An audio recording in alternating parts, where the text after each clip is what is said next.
So one of the common themes that comes up with whether it's clients or athletes that I'm working with, and even having just spent a little time looking back on my own experiences in trying to get into professional sport and within the professional game itself, I've seen that one of the main goals of a lot of athletes is to try and stand out, to be different, to be seen, recognized, to have people talking about you. That really is one of the main elements and goals that they're trying to achieve. Now, sometimes people are trying to achieve it through having that recognition, so maybe stroking your ego slightly, but also it can lead to getting more opportunities. So if you're trying to get into a team, let's say, if you're a young player, young athlete, and you're trying to trial and get into a squad, you want to be able to stand out, because just standing out is going to have people talking about you. It's going to have people recognizing you, and that gives an opportunity, hopefully. So the idea is, and the idea of this podcast is to give you some ways in which you can start to think about showing how you can stand out. And this is actually going to be aside from your talents, your skills. So I'm not going to be talking around skill sets that you can have physically. They're not anything that you can do technically, although those are going to be big elements in your sports. So you're going to want to perhaps think about those alongside 5 of these ways. These are more mental skills, more mindset skills that you're going to be able to adopt to stand out from the rest.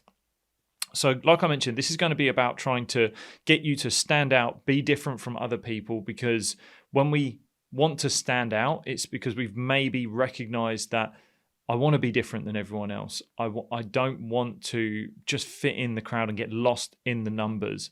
So a slight word of warning when you're trying to be different. When we want to be different from everyone else, there's going to be a burden that comes with it, and that is more attention. That is going to be more judgment, more criticism, more eyes on you. So before you think about wanting to stand out and be different and be someone of essentially power and status and have that higher recognition that you're looking for, know that it comes with more eyes on you. It comes with more scrutiny, more feedback, and you need to be willing to accept that. You need to be strong enough to be able to take that before you even set out as of this being something that you want. And I'm not talking about standing out being something only for the extroverted. You haven't got to be an extroverted personality to stand out. Some people that I know that I played with and athletes that I think of standing out from the groups and the game that I played are actually introverted people. They're not loud and expansive in who they are. It's actually some of these ways that I'm going to tell you about that have set them out. And it's not only through my own experiences, this is through what I've seen and the 5 that I've come up with. They're not the only ones that you could do, but they're 5 that I have seen, I have used, or I know can help make you stand out. And that really is, like I said, not down to your personality type. It's not down to how you go, how loud you are in a room. It's all about these different attributes that you could potentially bring up. So the first one that I want to talk about is mindset, or your attitude.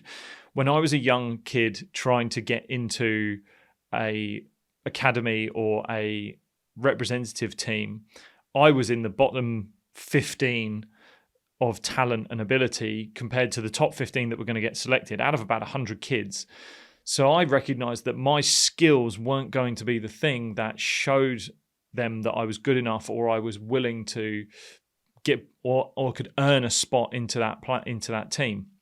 So the thing I wanted to show was a good attitude. And you can show a great attitude and a great mindset in many different ways. The thing that I chose at that time was asking questions, quite literally being in front of the coaches and showing them that I had a growth mindset, that I was trying to learn, I was trying to get better, I was trying to improve, and simply asking questions of how were other people doing what they did? What could I do? Could you just take a look at this and tell me where I'm going wrong or what's looking good? And just ultimately pestering those coaches. I know being a coach now that if I was coaching my younger self would annoy me. But really, I would actually look at that kid now and think, he's trying to learn, he's trying to get better. And I always look out for that person who's always asking questions, always getting curious.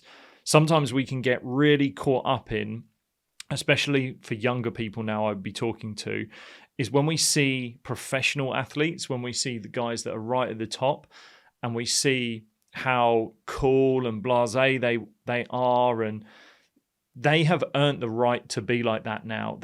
They weren't like that when they were younger. You want to think about what was their attitude and mindset like when they were younger. I promise you they would have been curious. They would have been obsessive. They would have had this attitude of constantly wanting to get better.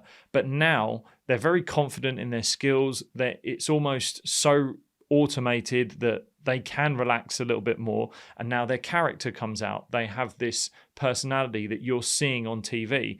I think that's quite dangerous for some people to see that and think, okay, that's the mindset that I need to have. That's the attitude that I need to have at a young age, and be all relaxed, not be asking any questions, because to ask questions is uncool because it makes it look like you don't know.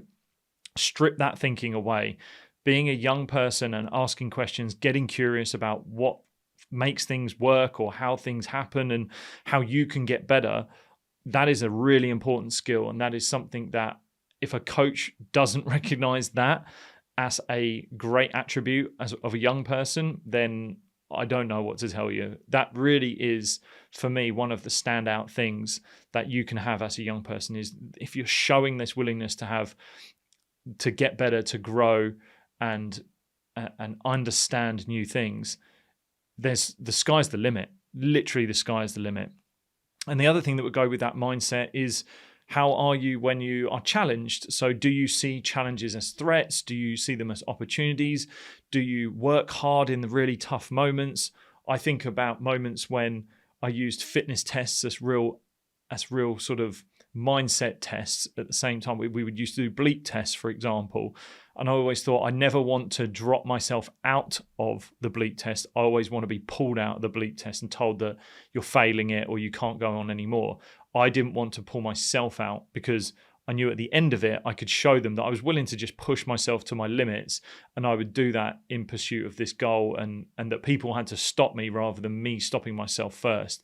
So you can see these little moments in your training, in tests or whatever it might be, where you're actually not only just training your physicality, your skills, but you're training your mindset as well. And can you show that attitude? Can you show that when things get tough, you're willing to stay a little bit longer, you're willing to work a little bit more, you're not going to complain? How much fight and resilience are you showing?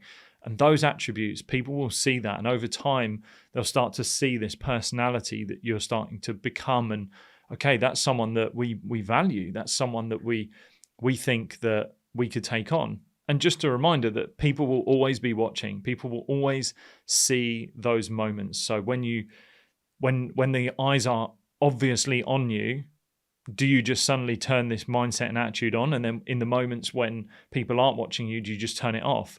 I promise you, people will see moments when you think they're not. And that's the most important part. Your mindset and your approach and your attitude to life is not in the moments when people are watching, it's when they're not watching. And so mindset for me and attitude is always number one of being able to stand out. I don't necessarily look for a young person and their ability, their skill, because that can come later. It's unbelievable how fast you can develop a skill. You can really get good at a skill quite quickly, especially in the space of a year. But mindset and an attitude, doing that foundational work first and doing that early, that builds a bedrock and a really strong foundation, and one that can almost be unbreakable as you get older. And so doing all of that work early and making sure that that's something that you value and that you want to show, that for me is number one. And so that's why I have put it there. Number two is your values. It's pretty similar to your mindset, but showing your values, the type of person that you are. Now, this isn't necessarily anything to do with when you're playing a sport or doing your training. This could be everything around it. This could be community, so how you engage with other people. It could be how you help others and your teammates. So living values that other people are going to find really attractive. So especially if you're going for a team, And especially, even if you're an individual athlete, your values are dependent on the people that are around you and how you interact with those people and how many people want to help you, right? And so your values, if you're in a team sport, you want to try and have strong values so that you could fit into a team. If your values are mismatched or you don't have strong values, it's going to be really tough to work with other people. So values for me is a really important one. Get really confident on what your values are. Understand what is the type of character that you want to show. If you want people to be talking about you, what sort of words do you want them to describe you? That's a really simple exercise to do, is just to write down what are the values that I have in my life. In the Mind Strong course, it's one of our exercises, I think in chapter 2, where we discover your values and understanding what your values are and the behaviors that you want to have in your life that show those value behaviors. So take on what your values are, write them down, get clear on what they are, and then go and live them. And then you can bring everything else into it. Number 3, working with others. Again, whether you are an individual or in a team, being able to work with others is going to get you noticed. Put it on the flip side. If you don't work well with other people, that's going to get you noticed in a bad way. The whole point of this podcast and these ways is to get noticed in a good light. So being able to work well with others. Now, this could be showing empathy, compassion, good communication skills. It can be just simply helping others, right? So if a teammate is in need, being able to just show that kindness and generosity of whether it's just your time or energy towards helping them. People will see that. People will recognize that. And I promise you, over time, that will allow you to stand out. So being able to work with others is going to get you to stand out. Next up, number 4, finding a mentor and a guide. Now, you don't necessarily have to find someone in person. I thought about this and the fact that a lot of my mentors growing up were people that were online. They didn't really know they were my mentors. They were celebrities, or sometimes they weren't even athletes. They were just sports people. They were film stars or a comedian, right? And it was actually through following them and listening to them talk and them showing how they interacted with the world that they actually guided me slightly. They changed my thinking. They gave me perspective. They made me look at the world in a certain way. And whether you're finding that person in person, or it could be just someone that you follow online, there's so much access to different amounts of people online now. You can find a mentor pretty easily, especially if you're not going to get them in person. But if you do have that person that you can go to and actually spend some time with, they're going to be non-attached, hopefully, to the team that you're in or the environment you're in, and maybe the essentially the goal that you're trying to get to. They just genuinely care about you, and they're really trying to help build you up, and they're just focusing solely on you. And that's a great thing to have, because having that person alongside you will allow you to have a bit more of a head start, really. And those attributes, that having accountability, for example, from a mentor, that will feed into your values, that will feed into working with others and your mindset, your attitude, and these are all going to help you stand out. They're all just going to allow you to build up. It may even be finding a mentor and a guide that can help you with your skills. So if you don't feel like you're getting the attention or the coaching in your own team that you were hoping to get, rather than just sitting back and going, well, no one's helping me and I'm not able to get better because these coaches aren't helping me, go and find them. Go and spend time to reach out to people. It's so much easier now to contact coaches. I get DMs all the time from people asking me to look at cricket bowling actions, or getting them to they're sending me some of their issues that are dealing with mindset and just asking for help. So these people are reaching out to me, and I applaud them. I recognize that it takes courage to go out and ask someone for that help. I can't help all the time. So sometimes I do have to say, I'm sorry, but I can't help all the time. But at least you've stepped out of your comfort zone. You've gone and reached for it. And I promise you, if you keep going and looking for more people, someone will say yes. So you can reach out to someone that will be able to maybe help with an element that you don't feel like you're getting that attention. Think of it like someone getting extra tutoring at school, right? They're doing maths at school and then they're just not getting it, or they're maybe the teacher at school they're not clicking with that teacher as well as they would hope to. But it doesn't mean that they don't have passion for maths. It doesn't mean that they're not good at maths. It just means that that teacher isn't working for them. So have you tried reaching out to someone else, finding another teacher, finding another mentor, asking them questions? And so many times when I question athletes that are not getting or feel they're not getting the coaching that they'd hoped, when I ask them, have you reached out to this person? Have you reached out to someone? Have you asked questions over here? They very often say no. And they kind of look at me and think, why would I do that? And my only answer is, if you want the help, if you want to get better, you got to go out and get it yourself. People aren't going to come to you with all the suggestions. They're not going to be able to give you all of the answers. If you've got the questions and you know the answers that you want answering, go and ask the questions. Go and get in front of the people that you think can help you.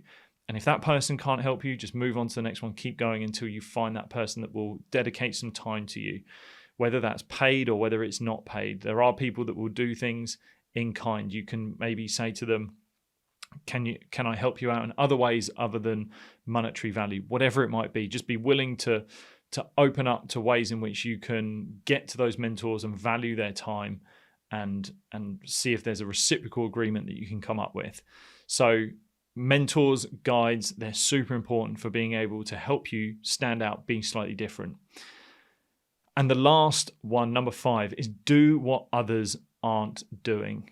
And this is around maybe the way you train, maybe the way you are working, the structures that you're doing, how much time you're dedicating to something. Now, you want to make sure the thing that you're doing that's different is a positive thing. If the thing that you are doing that no one else is doing is a negative, that's not what you want to be doing. What you want to be doing is something positive. So for me, when I was thinking about this in my own experience, I would train way more. I would almost feel good about myself for spending more time training. Sometimes if I actually look back, that was to a bit of my detriment physically, but really what it was building was a strong mindset. If I'm brutally honest, it was really building a mindset of being willing to do the things that other people weren't comfortable with doing. So when there was a question around when there was someone that needed someone to stand up and do something that other people weren't willing to do, I was willing to put my hand up for that. That leads back to the character, my values, and the mindset that I wanted to have. So maybe the way you're training and the way you're doing things is like everyone else. And in order to stand out, you want to do things that are different. So you don't want to take it easier. You want to potentially move the needle in the other direction. You want to be smart about it as well. So you don't want to hurt yourself. You don't want to make it be something that is out of your ability level at this moment. You want to make sure it's challenging. And so even if it's, say, learning a skill and you're just not getting the hang of it and you want to get the hang of it better than anyone else, rather than pushing it harder and making it at a level where you break the technique or you don't do it as well, you just dedicate more time to the repetitive nature of actually doing it and get really good at dedicating more time to that skill. So for me, I was working on, say, technique in my cricket and my bowling, and I would, rather than try and do a training drill that was harder, that would actually mean that I would break that technique or I couldn't finish it, I would just repetitively do that technique over and over and over and over again. I just add more time. And so it's like exercise. You don't necessarily have to up the intensity with, say, weights. You just can up the reps. So think of it like that. So that would be another way that you're doing things slightly differently. One of the earlier podcasts with James Taylor, he would really bang on about training hard to play easy. And he trained so differently to other people that I saw. And the success came in his game from his training, because he was willing to do things that other people weren't doing. He could battle through moments in games that other people just weren't battling through. Whether that was a mindset thing, which it definitely was, but really he had put himself into environments that were much harder that other people weren't willing to do. So that when he got into environments that were really tough and other people hadn't put themselves in those environments. He succeeded and other people didn't. He came out better and other people didn't. So doing what other people aren't doing, that is one way of being able to stand out. So those are the 5 things that I've got for you that hopefully will allow you to stand out. And just before I leave you, it's worth knowing that the truth of this is that you want to start internally first. The goal of standing out is an external recognition, motivation, but it's not guaranteed. It's not guaranteed that you're going to get that recognition. It's not guaranteed that the opportunity is going to come your way. The outcome of doing these 5 things, or some of these 5 things, or maybe some other things that you might do to stand out, you're upping your chances of standing out. You're definitely giving yourself more opportunity to have the opportunity to stand out. So the motivation behind this is in the character that you become, is in the person that you're creating in order to stand out. I look back at all of these different crazy and silly things that I did, and believe me, when I did some of these things, people questioned me, they made fun of me, they really did try to knock me down.